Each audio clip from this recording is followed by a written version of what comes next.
Sean lived on the wild side. Every sign stating, "Do not enter," was just an open invitation to find out what people were hiding. He was a natural-born explorer, who was always up for the next adventure. His best friend Luke was adventurous, but he certainly had his limits. There were places Sean wanted to explore that Luke had refused.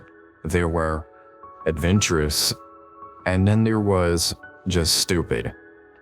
The coronavirus pandemic had affected them in different ways, where it made Luke more cautious. It apparently only led to more boredom and wishes to have fun in Sean. That wasn't all it did, though. Luke was a non-essential worker. He was tight for cash, which led to a problem for him.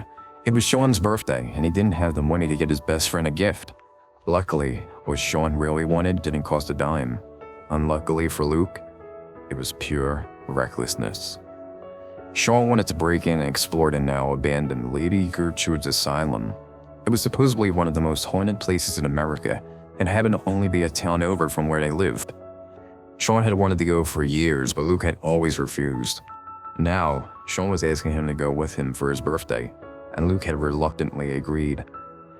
It was a bad idea, but what was he supposed to do? He didn't want to let Sean down. The night of Sean's birthday, they made their way over to the decrepit building. On the way, Sean kept gushing about the different legends. They say the head doctor, Dr. Myers, performed botched lobotomies. It ended up killing dozens of people. They say you can still see the doctor in his office, sorting through his paperwork, and the patients. They're said to roam the halls of the asylum, lost forever. The conditions were horrible. The death toll from preventable diseases was astronomical, Sean exclaimed. Luke didn't find this nearly as exciting as apparently Sean did. Truthfully, the legends just made him sad. Still, it was Sean's birthday, so he put on a pretend smile. The massive building slowly came into view. It certainly looked creepy. Parts of the building seemingly to be crumbling away, and graffiti warning about death to anyone who entered. The front door was chained shut. Sean had brought bolt cutters for this exact reason. They turned off the car and made their way up to the crumbling stairs. Sean broke the chains, throwing the bolt cutters lazily to the side of the door. As they pushed the door open, the smell of dirt and decay met their noses, leaving them in a coughing fit. Once they were able to compose themselves, they pulled out their flashlights so they could see through the pitch-black hallways. The place was creepy, with broken wheelchairs thrown about and the old medical equipment encased in cobwebs. Luke had no desire to touch anything. Sean, on the other hand, was opening doors and exploring every crevice he could. Sean walked into one of the rooms when the door shut behind him. Luke panicked. "Sean, can you hear me? Are you okay?" He yelled as he tried to open the door. It was jammed.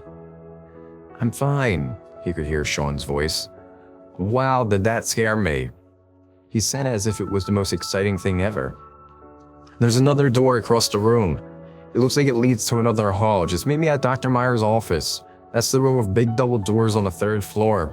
It should be hard to miss." Luke didn't want to refuse, but he feared that he didn't have much choice in the matter. They couldn't get that door open. They would have to go on their own.